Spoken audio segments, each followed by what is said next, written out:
Ok, alors c'est le début de l'année.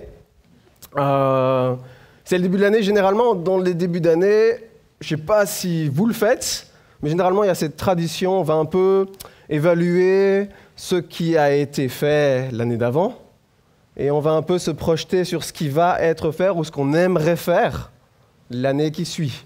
On appelle ça les résolutions. On planifie un peu l'année 2022 et on se dit qu'est-ce que j'aimerais faire. Pourquoi ? Parce que si on ne sait pas où on va, généralement on va n'importe où. C'est à ça que ça sert le GPS, hein, c'est se dire on va à un endroit, on décide d'aller là, comme ça on va choisir. Vous voyez, sur les GPS, il y a la route la plus rapide, il y a la route la plus courte, il y a la route sans péage. Ça, c'est quand on va en France. il y a différentes routes. Mais c'est un peu ça, les résolutions. C'est de se dire, OK, qu'est-ce qu'on va pouvoir faire cette année ? C'est de planifier une route, se dire, voilà, cette année, j'aimerais pouvoir atteindre ceci. Alors certains, bien sûr, on le fait avec des budgets, professionnellement. Mais je vous encourage, si vous ne l'avez jamais fait, de le faire personnellement. De se dire, mais qu'est-ce que j'aimerais faire, qu'est-ce que j'aimerais vivre cette année ? Et spirituellement, qu'est-ce que j'aimerais vivre avec Dieu cette année ? Quel est le but que je veux avoir dans ma vie spirituelle avec Dieu ? Parce que oui, c'est plus important, excusez-moi. C'est plus important que juste se dire, qu'est-ce que j'aimerais accomplir dans le travail ? Alors, aujourd'hui, dans cette idée de résolution, j'ai un peu une sorte de piqûre de rappel pour nous tous en tant que chrétiens. Et j'aimerais nous parler de cette mission du chrétien. La mission du chrétien. Et qu'est-ce que c'est que la mission du chrétien ? Je vais y arriver. Pour ceux qui ne le savent pas, dernièrement, je suis parti au Togo avec Draman, c'était en novembre. Et on a été dans l'école biblique là-bas et on a enseigné pendant moi une semaine, lui 2. Et le cours que j'avais reçu, c'était l'eschatologie. Alors l'eschatologie, qu'est-ce que c'est ? C'est la fin des temps. C'est cette doctrine, c'est cette pensée sur la fin des temps, sur le but final de Dieu qui est, comme nous le dit 1 Timothée 2,4, lui qui désire, donc il parle de Dieu, que tous les hommes soient sauvés et parviennent à la connaissance de la vérité. Dieu veut que tous soient sauvés. Tout ce que Dieu a pu faire lorsqu'il nous parle de la fin des temps dans l'Apocalypse et dans tous les écrits apocalyptiques, le but de Dieu, c'est quoi ? C'est qu'au final, tous soient sauvés. C'est cet amour qu'on a chanté tantôt. Il pourrait se dire, vous savez, moi je suis Dieu. Je n'ai pas besoin de eux. C'est grave, hein ? Mais il pourrait, il est Dieu. Est-ce qu'il a besoin de nous ? Il a choisi d'avoir besoin de toi et de moi. Amen. Et pour ça, il nous a donné ce commandement missionnaire. Ce commandement missionnaire dans Matthieu 28, verset 19, qui nous dit « Allez donc, faites de toutes les nations des disciples, baptisez-les au nom du Père, du Fils et du Saint-Esprit. » Et c'est donc ça l'appel de base de tous les chrétiens. Si tu ne sais pas quel est ton appel, souvent on en fait un plat de l'appel du chrétien. Souvent on dit « mais il faut que je trouve mon appel, il faut que je trouve ce que Dieu me demande de faire, il faut que je trouve... » Comme si ce n'était pas déjà dit clairement. Tu ne sais pas quel est ton appel ? Pratique celui-là. C'est l'appel de tous les chrétiens. Et en pratiquant, Dieu va peut-être te diriger dans un appel plus spécifique. Il n'y a pas besoin d'attendre que Dieu te révèle. Il t'a déjà révélé l'appel de tous les chrétiens. Amen. Amen. Je regarde toujours celui-là, je ne sais pas pourquoi, il y a l'autre aussi. Ok. C'est donc l'appel de base de chaque chrétien, c'est le premier commandement pour chaque chrétien, parce que c'est sous forme de commandement. Il dit « Allez ». Ce n'est pas un indicatif, c'est un impératif. Faites, toujours un impératif. Faites de toutes les nations des disciples, baptisez-les au nom du Père, du Fils et du Saint-Esprit. En plus de ce premier commandement, c'est aussi l'outil que Dieu nous donne pour arriver au verset qui était au-dessus, pour arriver à ce que tous soient sauvés. Et mon premier constat, c'est que l'Église, sur les trois choses, tu peux remettre voilà, ce verset dans Matthieu 28, 19. Mon premier constat, c'est que l'Église, généralement, va baptiser au nom du Père, du Fils et du Saint-Esprit. Mais souvent, elle a un peu plus de mal dans le « aller » et dans le « faire des disciples ». Alors bien sûr, je ne parle pas de l'église Anderlecht, je parle de l'église d'Uccle. Parce que c'est toujours mieux de ne pas accuser l'église dans laquelle tu vas quand tu es invité. Donc, dans notre église à Uccle, on a du mal. Voilà. Et du coup, ça, c'est un peu mon constat. On va souvent baptiser, mais est-ce qu'on fait des disciples? Est-ce qu'on essaye même? Ou est-ce que parfois on se contente de venir le dimanche matin? On se contente de venir prier de temps en temps. On dit « je prie dans telle église ». Mais est-ce qu'on va un peu plus loin? Alors, j'aimerais un peu avancer. Mon titre aujourd'hui, c'est donc « Faire des disciples ». Vas-y. Là, tu peux avancer. Merci, Jemima, derrière. Et c'est donc la mission principale du disciple. Alors, je vais juste donner quelques définitions. Le mot « disciple », étymologiquement, vient du latin « discipulus », ça veut dire « élève »,« apprenti ». C'est celui qui va recevoir un enseignement, qui va adhérer à cet enseignement, et ultimement qui va reproduire cet enseignement. Merci. C'est celui qui, voilà, il y a plusieurs étapes. Il reçoit, il adhère, parce qu'un disciple qui ne va pas adhérer, il va arrêter, il ne sera plus le disciple, on est d'accord? À un moment, il y a notre choix d'accepter, on écoute, c'est comme à l'école, hein. Le prof, il enseigne, on écoute, on se dit, mais il dit n'importe quoi ce prof. Du coup, on n'est pas son disciple. Mais si on se dit, ah ben oui, c'est intéressant, et qu'on commence à essayer de mettre en pratique, là, on devient le disciple. C'est 3 étapes. Écouter, adhérer, mettre en pratique.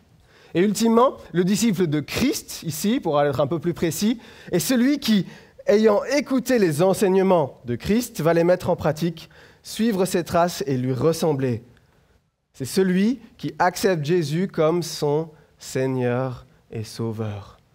Souvent, on parle de cette différence. Celui qui accepte en tant que Sauveur, c'est celui qui va être sauvé. Celui qui accepte en tant que Seigneur, c'est celui qui va un peu plus loin, qui veut vivre ce que Dieu nous demande de vivre.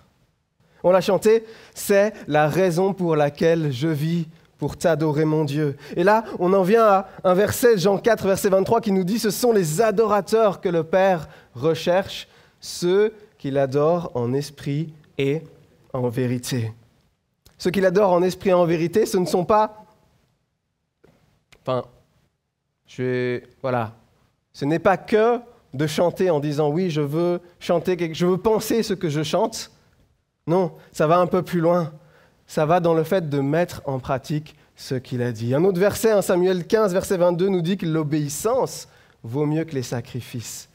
Dieu nous demande de mettre en pratique, d'observer ses règles, d'observer ses lois.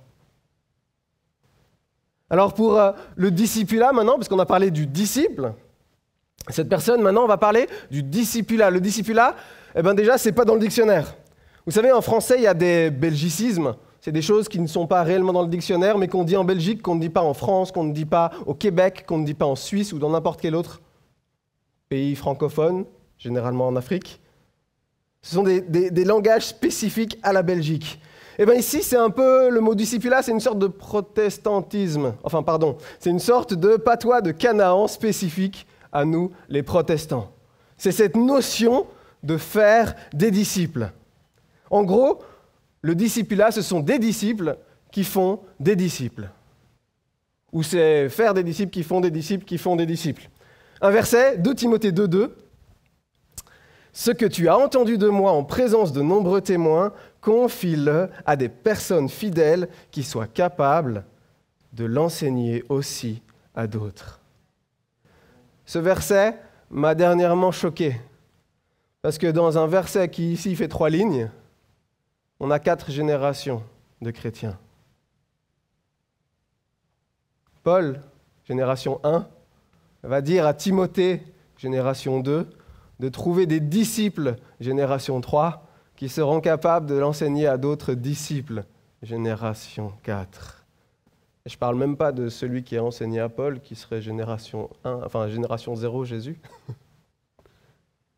C'est énorme de voir dans une phrase comment on arrive à nous rassembler. On est presque sur un siècle là. Hein.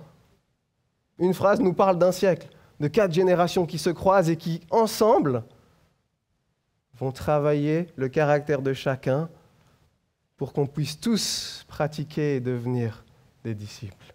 Amen. Alors, après cette définition, mon premier vrai point, si j'ose dire, on va un peu briser les mythes et on va retrouver des vérités sur le discipulat. Alors, un des mythes sur le discipulat, c'est que je peux être chrétien sans être un disciple. Comme si le fait d'être disciple, c'était une caste particulière parmi les chrétiens. Vous voyez ? Alors, d'un côté, il y a la foule, le 3/4 de l'Église, ou en tout cas une partie de l'Église. Et puis à côté, il y a les disciples. Eux, ce sont un peu les élus. Vous voyez, on se retrouve dans Matrix ici, c'est l'élu. Eh bien, sachez que c'est faux. La vérité, chaque chrétien est appelé, en tout cas, à être disciple de Christ. Chaque chrétien devrait être disciple de Christ. Être disciple n'est pas réservé aux pasteurs, aux responsables, n'est pas réservé aux diacres ou à quelques personnes dans l'Église. Être disciple est le but, déjà personnellement, le but de chaque chrétien. Amen. Ensuite, un deuxième mythe, le discipulat est une sorte de méthode, une activité. Souvent, ces dernières années, quand on a pensé au discipulat, on l'a un peu mis dans une boîte. Vous voyez, la boîte du « à côté on prêche, on fait ceci, on va évangéliser par là ». Mais ici, il y a cette boîte discipulat. Vous voyez, dans l'horaire du pasteur, il y a quelques heures où il peut faire des rendez-vous face à face. Alors, il y a des visites dans les maisons, des fois les gens viennent au bureau. Et ça, c'est le discipulat parce qu'on est face à face. D'autres fois, on se dit, OK, on va faire on va organiser des petites réunions où on pourra faire des choses comme ça avec plusieurs responsables et des personnes vont venir et ça, c'est le discipulat. Alors le discipulat, c'est plus large que ça. Je ne dis pas que ça ne l'est pas, je dis que c'est plus large que ça. J'irais même jusqu'à dire que chaque partie de la vie du chrétien est liée au discipulat. Et je vais un peu agrémenter ça par la suite.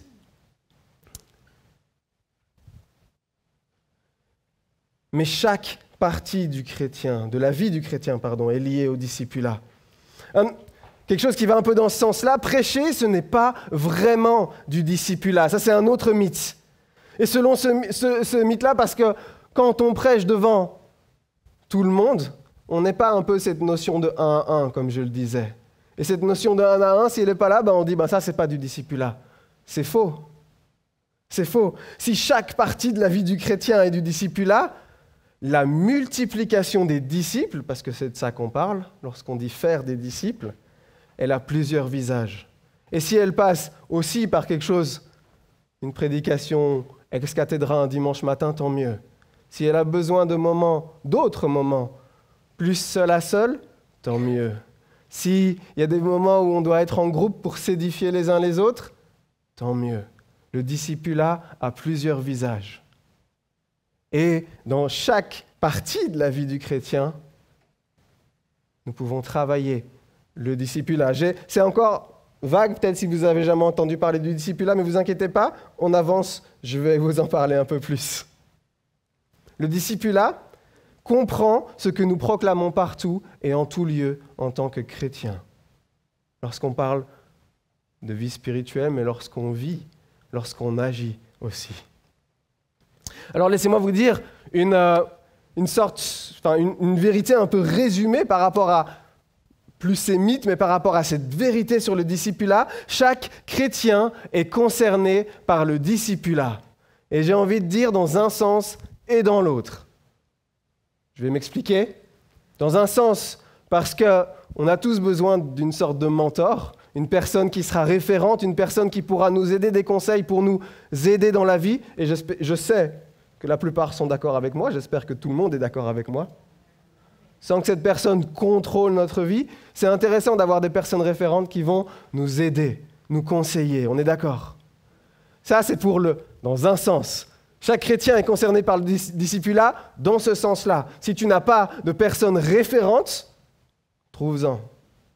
Et mon conseil en tant que pasteur, c'est, j'allais dire va chez le pasteur, mais va chez quelqu'un qui a une certaine expérience de la vie spirituelle. Va peut-être pas chez le pasteur, tu peux aller chez le pasteur, chez les pasteurs ici, mais tu peux aussi trouver des personnes qui ont un bagage, qui ont une vie spirituelle. Tu peux aller leur demander, tu peux aller les suivre, voir comment ils agissent, comment Dieu les fait grandir, comment Dieu les a fait grandir, écouter leurs témoignages. Je l'ai dit, il y a aussi dans l'autre sens, chaque chrétien est concerné par le discipulat d'une autre manière. Je peux, d'une manière ou d'une autre, devenir mentor de quelqu'un. Alors c'est bête, mais c'est peut-être ça peut être quelqu'un qui n'a pas beaucoup d'expérience dans la vie. Mais mes conseils, mon témoignage, peuvent affecter et peuvent aider quelqu'un qui avait besoin d'entendre ce que moi, j'avais à lui dire. Amen. Le discipulat, alors bien sûr, on parle ici de quelqu'un qui a un petit peu d'expérience avec Dieu, qui est en train de grandir et même dans le partage, même si quelqu'un qui a peu d'expérience, vous savez, depuis que je suis pasteur avec les moments pastoraux où j'ai pu discuter avec quelqu'un, eh bien, cette personne, la personne avec qui j'ai discuté, est ressortie bénie de la conversation, mais je le suis aussi. Pourquoi? Parce que dans son expérience de vie, dans ce que cette personne a vécu, j'ai vu la main de Dieu et ça m'a béni. Amen. Donc on est tous concernés par le discipulat, dans un sens, trouver un mentor, et dans l'autre sens, pouvoir partager sa vie, pouvoir même conseiller les autres si Dieu nous donne l'occasion de le faire. Amen. Voilà. La suite, deuxième point, il y a un théologien, un baptiste qui s'appelle Greg Allison, qui a fait une petite étude sur qu'est-ce que le disciple, la vie du disciple, et il a dit cette phrase, le disciple de Christ doit être caractérisé par trois choses. J'aimerais vous les dire, vous les présenter, parce que j'ai trouvé ça intéressant. Maintenant, vous allez m'excuser, je vais vous dire un peu vite fait les 3 points. Et puis après, je vous les explique, vous allez comprendre pourquoi je vous dis ça, ça va être marrant. Le premier point, c'est l'orthodoxie. Le deuxième point, c'est l'orthopraxie. Et le troisième point, c'est l'orthopathie. Vous avez aimé, hein? Vous avez aimé. J'espère que vous avez compris, on passe à la suite. Ok, je disais donc, je vais l'expliquer. L'orthodoxie, alors ça c'est un terme grec, qui vient de 2 termes grecs, orthos et doxa. Ortho, droit, doxa, opinion. Alors c'est ce que Paul nous parle quand il nous parle de la saine doctrine. Cette doctrine qui est saine, qui est bonne, celle qui nous est enseignée dans la Bible. 2 Timothée 4, les versets 2 à 3, Paul va encourager Timothée en lui disant « Prêche la parole, insiste en toute occasion, qu'elle soit favorable ou non. Réfute, reprend et encourage, fais tout cela avec une pleine patience et un entier souci d'instruire. En effet, un temps viendra où les hommes ne supporteront plus la saine doctrine. Au contraire, ayant la démangeaison d'entendre des choses agréables, ils se donneront une foule d'enseignements conformes à leurs propres désirs. » J'allais dire Amen, mais je n'ai pas envie de dire Amen. Ici aussi, Paul encourage de prêcher en toute occasion, que toute prédication en fait fait partie de ce discipulat pour réfuter, pour reprendre, pour encourager. Tout ça pour amener les gens plus loin et pour les faire éviter de tomber dans ce travers-là. On en a même parlé un peu ce matin.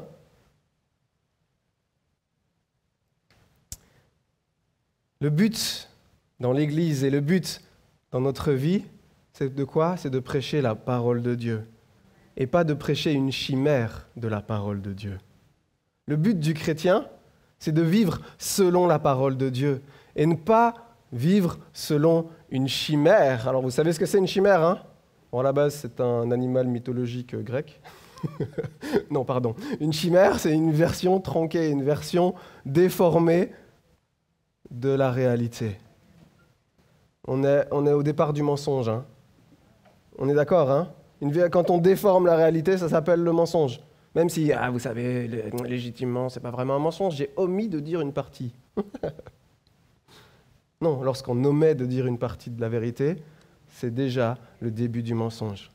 Le but dans la vie du chrétien, c'est de proclamer la parole de Dieu telle que Dieu nous l'a donnée. Deutéronome 4, verset 2, Dieu va nous dire « Vous n'ajouterez ni n'enlèverez rien à ce que je vous prescris. Vous garderez les commandements de l'Éternel, votre Dieu, tels que je vous les ai prescrits. » Et dans l'histoire d'Israël, on voit que certains passages, ils n'avaient pas forcément de l'habitude de les lire forcément régulièrement, mais il y avait des fêtes, il y avait des moments spécifiques où ils vont ressortir ces passages. Peut-être des passages un peu plus inhabituels, peut-être des passages un peu moins gais, mais ils le ressortaient à différents moments à différentes fêtes durant l'année. Pourquoi? Pour enseigner toute la parole. Amen. Alors ça, c'est pour l'orthodoxie. Dieu nous demande de ne rien ajouter, de ne rien enlever, de ne pas enseigner des choses qui nous font du bien, qui sont selon nos propres désirs, comme nous disait 2 Timothée 4. L'orthopraxie, c'est quoi? C'est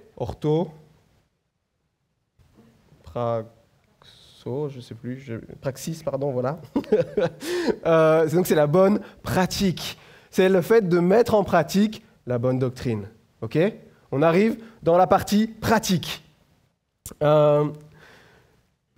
Philippiens 4, verset 9, « Ce que vous avez appris, reçu et entendu de moi », ça c'était pour la partie théorique, la partie doctrine.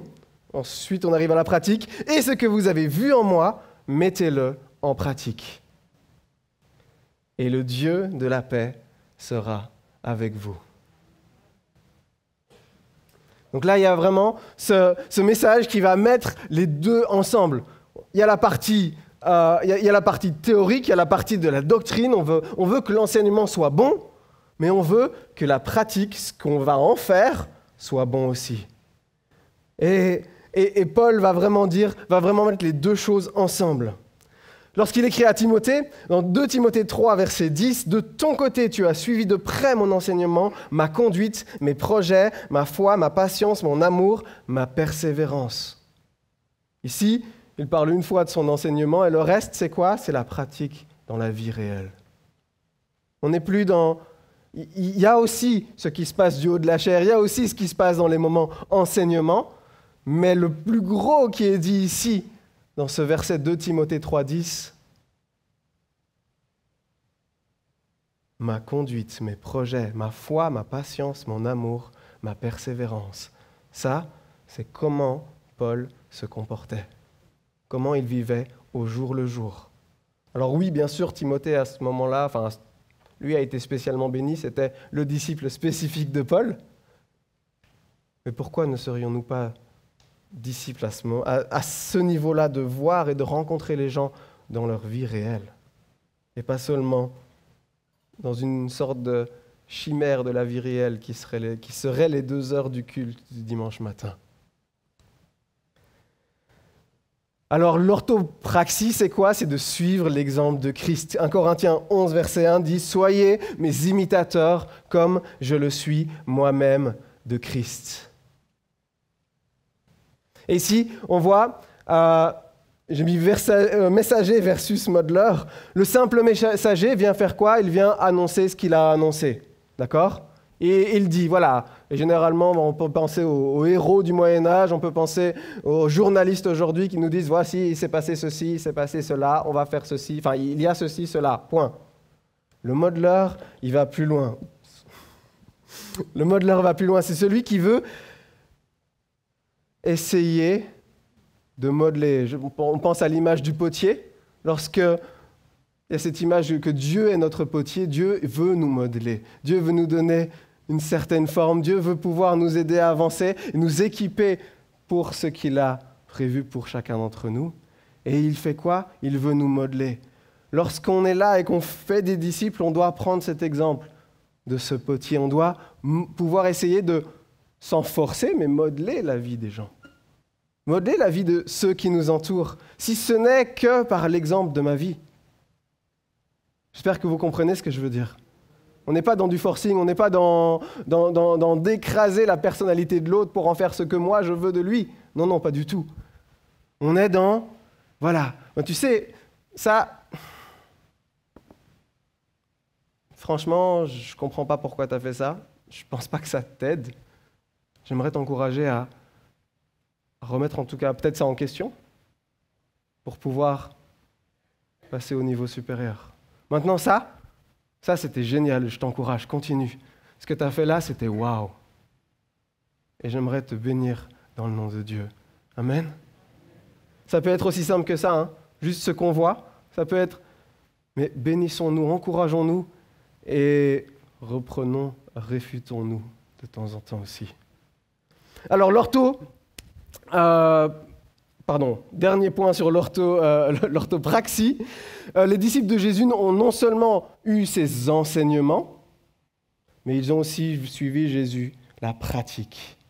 Et même des fois, niveau enseignement, ils n'ont pas tout compris ce que Jésus disait devant tout le monde, ce que Jésus disait devant la foule. Parfois, ils sont venus demander un peu plus d'explications et ils ont vu comment Jésus agissait, comment Jésus vivait. Ils ont senti ses espoirs, ils ont sûrement senti ses peines.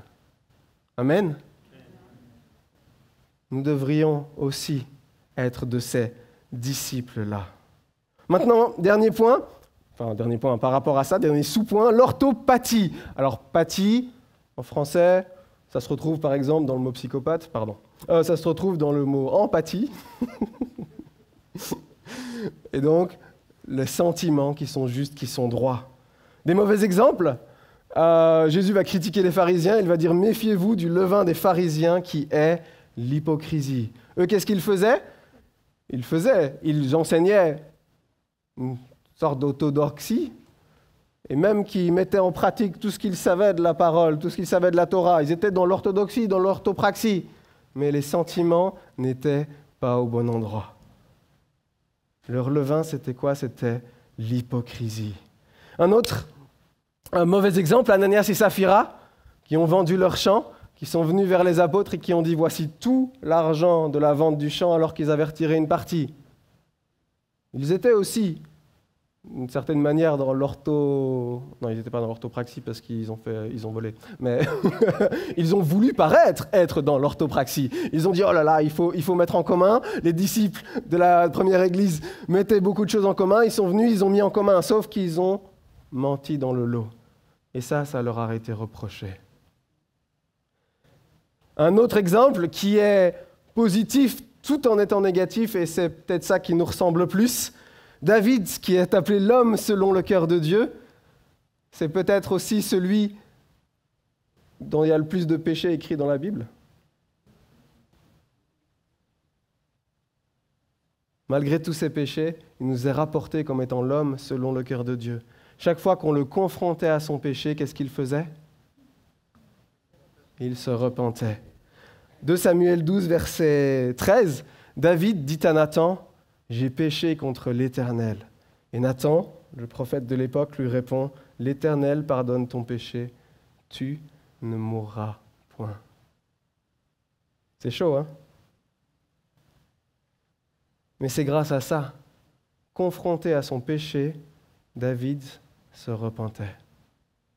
Et même s'il n'avait pas l'orthopraxie ici, Dieu l'a béni parce qu'il avait l'orthopathie.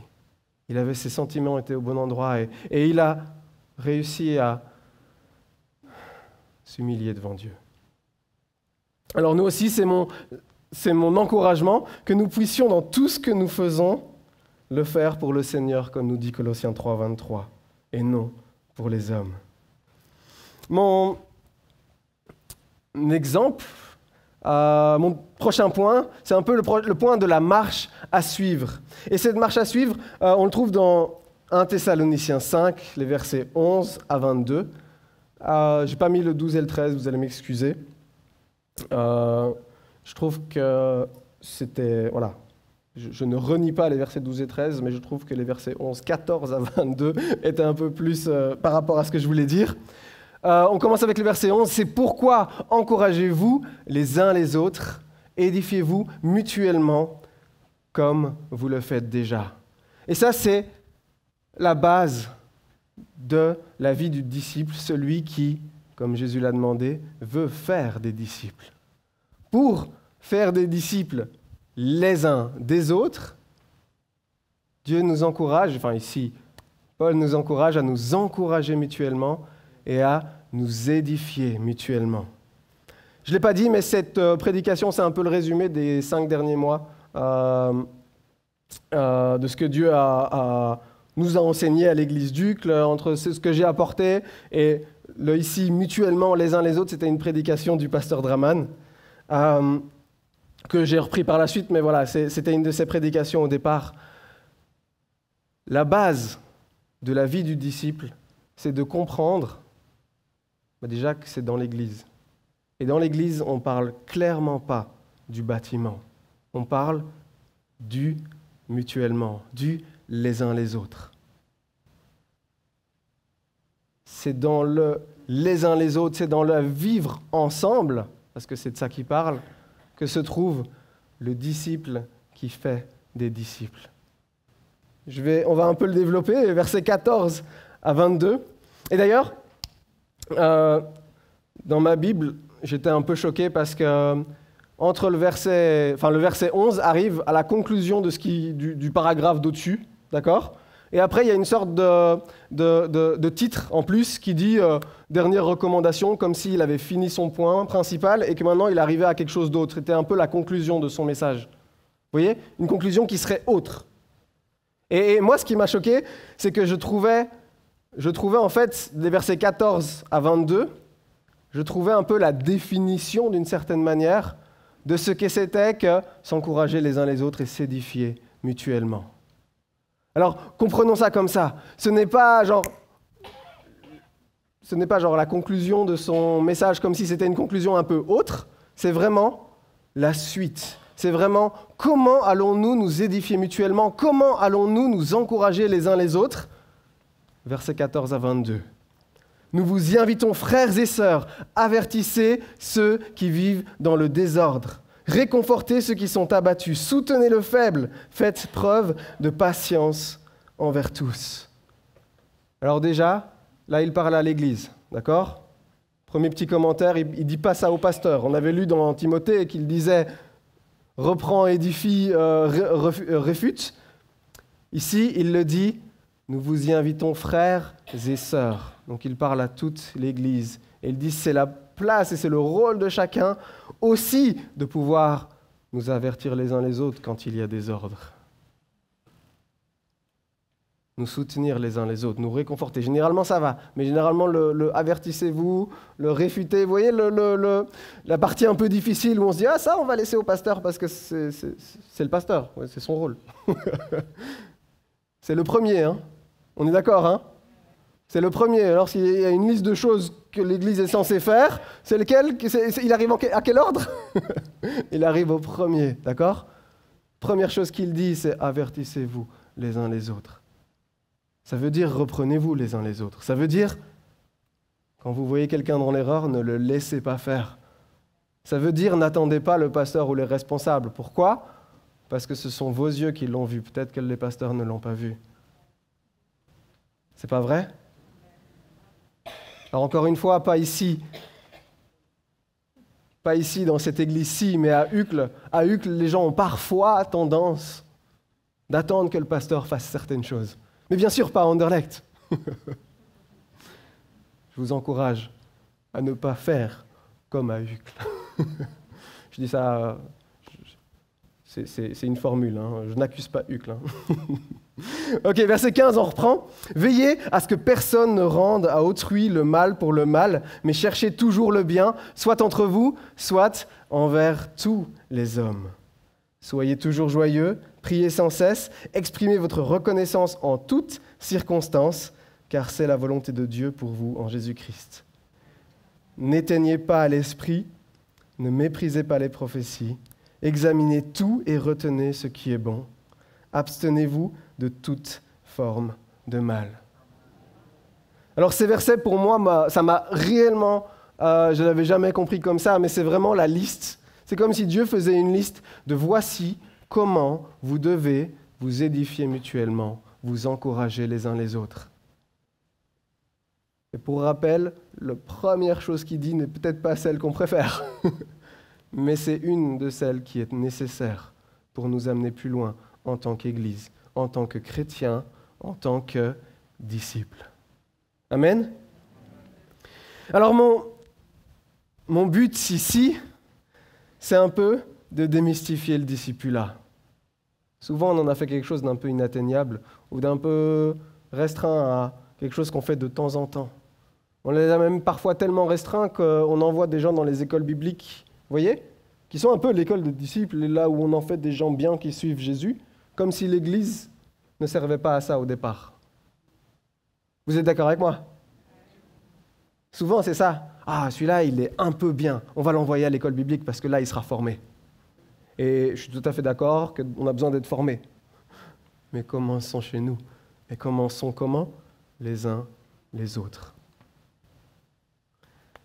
Le but du discipulat, c'est que nous puissions nous édifier mutuellement, nous encourager les uns les autres.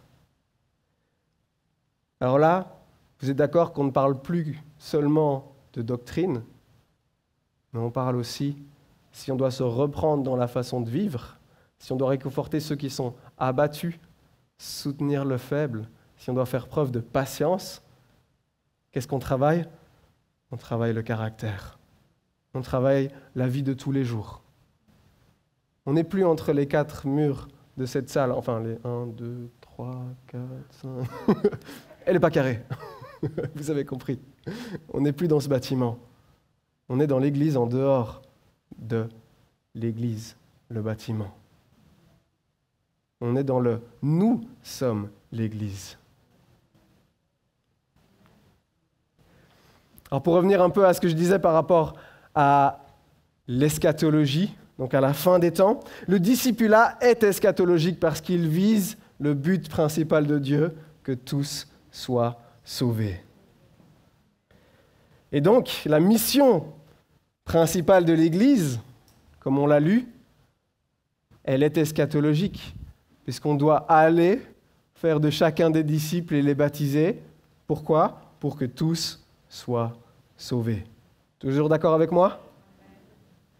Et donc l'Église doit retrouver sa fonction eschatologique. L'Église doit pouvoir shifter dans sa façon de penser. Bien souvent, on est quand même dans cette idée que on est quand même un peu bien entre nous, vous voyez? On est quand même un peu, voilà, on se connaît, et humainement parlant, c'est sûr que quand une église arrive vers des 300 personnes, c'est un peu difficile de connaître tout le monde, mais on a quand même nos petits groupes, voilà, on a quand même des personnes avec qui on s'entend bien, et c'est naturel d'aller vers les mêmes personnes régulièrement.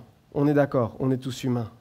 Mais le but de l'église est eschatologique, c'est que tous soient sauvés.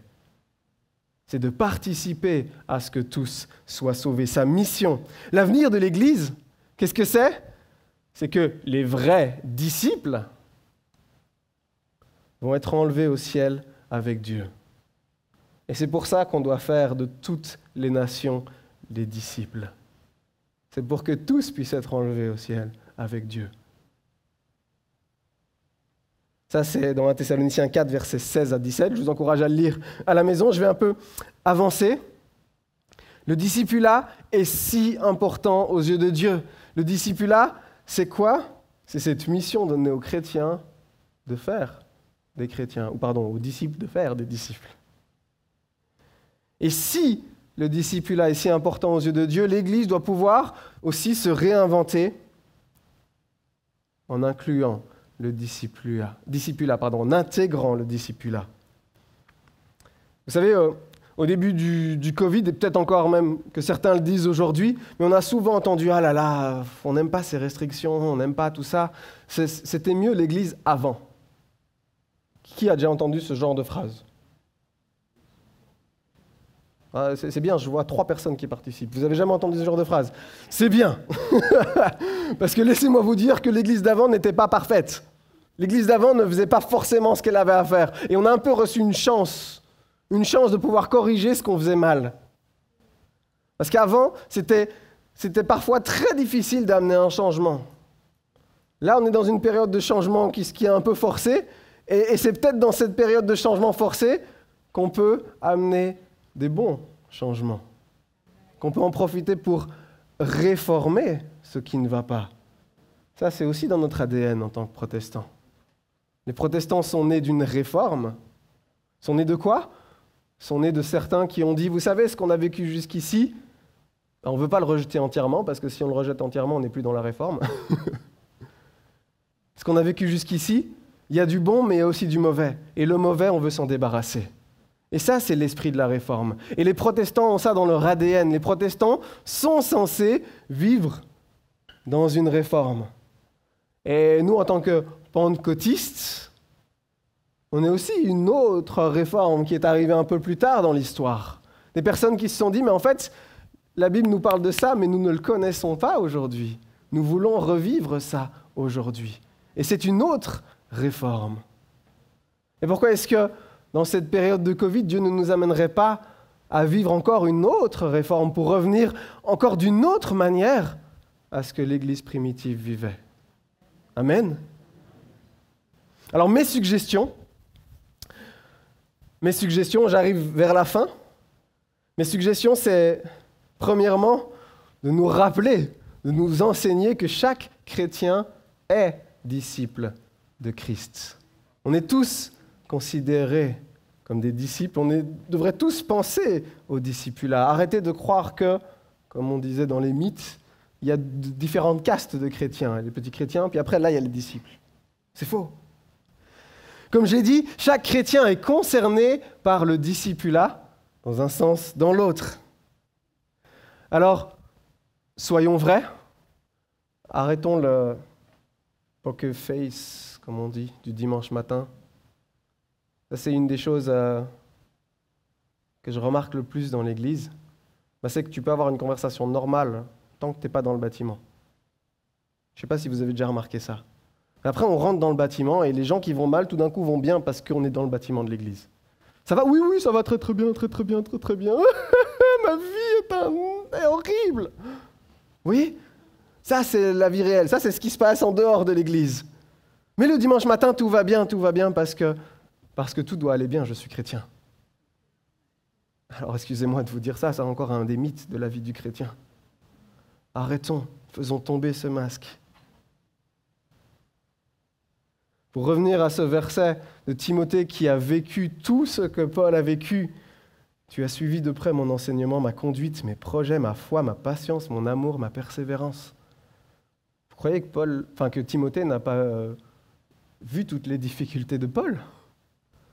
À plusieurs moments dans la Bible, il est dit que c'était le seul qui était là à ses côtés au moment où tous les autres l'abandonnaient, parce qu'il était dans tellement de problèmes. On ne parle pas de quelqu'un chez qui tout va bien parce qu'il est chrétien. On parle de quelqu'un qui a vécu d'horribles choses, mais qui s'est tenu à Christ, et qui a persévéré, et qui a fait preuve de foi, et qui a été vrai avec lui et avec son entourage, et avec Dieu. On ne parle pas de quelqu'un qui va mettre ce masque en disant « Ah, tout va bien ».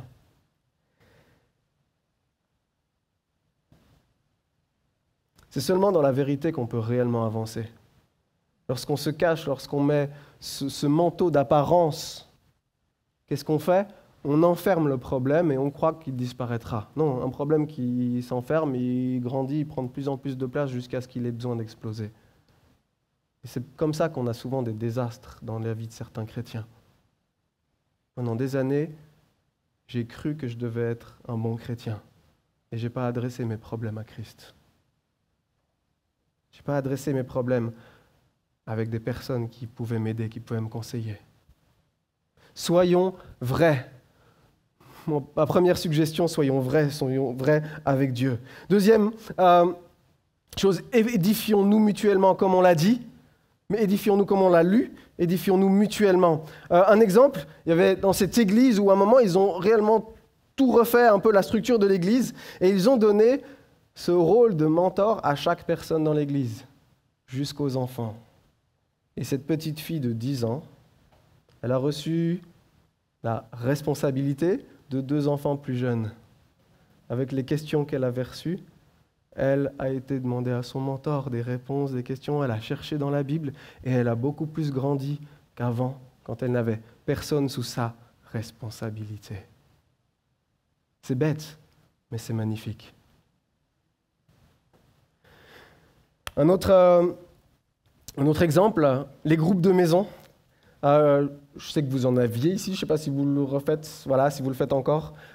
C'est quelque chose qui est autre. Voilà. Comment est-ce que vous vivez dans les groupes de maison? Comment est-ce que vous sentez? Comment est-ce que vous partagez dans les groupes de maison? Est-ce qu'il y a ce que j'expliquais, ce masque du dimanche matin qui vient se mettre, ou est-ce que les discussions sont parfois un peu mieux, un peu plus faciles? Beaucoup plus faciles. C'est beaucoup plus facile. Pourquoi? Parce qu'il n'y a déjà pas 50 000 personnes, il y en a juste 10, 12, je ne sais pas combien il y a dans les maisons. Mais voilà, les groupes sont plus petits, c'est plus facile de s'ouvrir.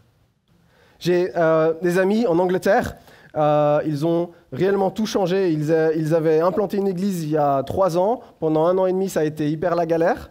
Et puis, Covid est arrivé. Ils étaient une église de 12 à 15 personnes. Et Dieu leur a dit, arrêtez d'aller dans l'église, dans le bâtiment de l'église, parce que ce n'est pas ça que je vous demande de faire. Ce que je vous demande de faire, c'est de refaire ça à la maison. Ce qu'ils ont fait, ça a mis le temps, mais ce qu'ils ont mis en place, c'est quoi? C'était de faire, et sur 1 mois, ils ont fait 3 fois dans les maisons, 1 fois à l'église. Et qu'est-ce qui s'est passé? Il y a des hôtes, et c'est même pas figé, ce ne sont pas des groupes figés, c'est quelque chose d'amovible. Donc ils ont un certain nombre d'hôtes qui peuvent accueillir chez eux, et les gens vont s'inscrire chaque dimanche pour aller, tiens, cette semaine, j'irai bien chez un tel, parce que ça fait longtemps que je ne l'ai pas vu. Et puis, la semaine d'après, j'irai bien chez... Parce que c'est d'autres hôtes, vous voyez, il y a plus d'hôtes que ce qu'il y a d'autres le dit dimanche. S'il y en avait 2 ou 3, parce que c'est une petite église, tel dimanche, 2 ou 3 autres le dimanche d'après. Qu'est-ce qu'ils vont faire? On se voit, on se mélange et on apprend les uns des autres. On apprend mutuellement. Et même une fois où ils ont eu ce truc, c'est qu'il y avait les autres qui étaient un couple d'une 50aine d'années. Ils ont accueilli seulement un gars de 25 ans. Et quand ils avaient vu les inscriptions, ils se sont dit, oulala, mais qu'est-ce qu'on va faire? Est-ce qu'on doit annuler ça? Ou est-ce qu'on va le laisser? Parce que c'est quand même, ça peut être horrible. Ils vont se regarder dans le blanc des yeux pendant 2 heures et puis... Résultat, et le couple et le jeune homme de 25 ans ont dit que c'était leur meilleur culte. Parce que Dieu était là, il y a eu un moment réma, et avec ce qui s'était partagé, parce qu'ils suivaient un live, voilà, ça c'était pour comment ils le faisaient, ils suivent un live, et ensuite il y a des moments de partage, ils mangent ensemble, et à ce moment-là, Dieu est venu, et leur conversation c'était waouh. Ils sont tous les 3, du coup, le couple d'un côté et le jeune homme de l'autre, sont venus vers les pasteurs, ont dit, mais c'était magnifique. Même si nous n'étions que 3, la présence de Dieu était là. Et ça, c'est une de mes suggestions. Est-ce qu'on ne devrait pas repenser même parfois complètement la façon dont on fait l'Église? Est-ce qu'on n'irait pas jusque-là? Parce que, pour rappel, eux, c'était les dimanches qu'ils ont fait ça. Ce n'était pas un autre jour, c'était le dimanche. Alors, je ne dis pas qu'il faut le faire, mais pourquoi ne pas considérer un changement qui serait aussi drastique que celui-là? Alors, bien sûr, si on inclut tout ça, si on fait des groupes de maison, je ne l'ai pas dit non plus, mais dans ces groupes de maison, en 6 mois, parce qu'ils ont commencé en août, en 6 mois, ils sont 35 personnes, de 12 à 35 en 6 mois, en changeant complètement la façon de faire. Et les gens viennent chez eux en disant, mais c'est ça l'Église en fait. Certains viennent d'autres églises en disant, on a vécu dans une église où on connaissait personne, et maintenant on est là, et en une réunion, on a l'impression de vous connaître. Pourquoi? Parce qu'on est vrais les uns avec les autres et on s'édifie mutuellement comme Dieu nous l'a demandé de le faire. Ça, c'est une de mes suggestions. Une autre, liée bien sûr ce discipulat, liée ce mutuellement avec l'évangélisation. Et pour ça, j'ai une petite vidéo qu'on va passer. Au lieu de vouloir forcément que les gens viennent dans notre église, le bâtiment, pourquoi nous-mêmes n'irions-nous pas vers les gens? Pourquoi ne les inviterions-nous pas d'abord chez nous avant de les inviter à l'église? Et quand je pense à chez nous, je pense peut-être à ces groupes de maisons-là. Voilà, on peut passer la vidéo et j'ai fini ici. J'espère que le message est passé. Que Dieu vous bénisse. Vous avez les salutations de Draman, pasteur Draman Ducle. Je suis son second maintenant. Et que Dieu vous bénisse. Merci pour ce que vous faites. Merci pour cet investissement que vous faites semaine après semaine pour les lives. Tout le monde ne le fait pas. Et je sais que c'est une bénédiction pour beaucoup. Que Dieu vous bénisse. Amen. Et la petite vidéo.